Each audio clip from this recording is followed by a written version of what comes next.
guys, welcome back to another real video. It's me, your girl Brianna Marie, and we're tuning into another real video. So I'm just gonna go fast. So I already did my brows and already prepped my eyes for the shadow. Now I'm gonna go into a Juvia's Place palette, and it's multiple Juvia's Place palettes, but the main one is the Candyshop palette. I went ahead and I laid down my first color, my second color, and my third one, which is this yellow. I cut it into this cut crease form that I want, and I always do. This is like my signature cut. I love this cut. I went ahead and took some blank canvas base.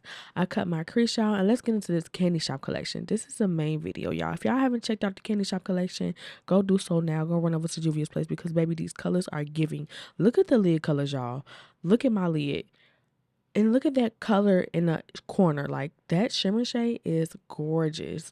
I'm cleaning up the sides of my shadow, and then I'm gonna go ahead and take Juvia's Place foundation. Those are the shades Kenya and Cameroon.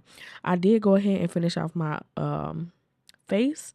I did go ahead and use the bronzer deep dark from Juvia's Place. Finished the bottom of my eyes, y'all, with the Candyshop collection. I did add blue, but y'all didn't see it. Taking some Juvia's Place blush, and I took pink and orange. Finishing off the lips with these new Juvia's Place Candyshop collection lip glosses. They have 5 shades, y'all, and I picked the shade Pineapple Pearl. This is the Candyshop collection. Don't forget to go check them out because I snapped.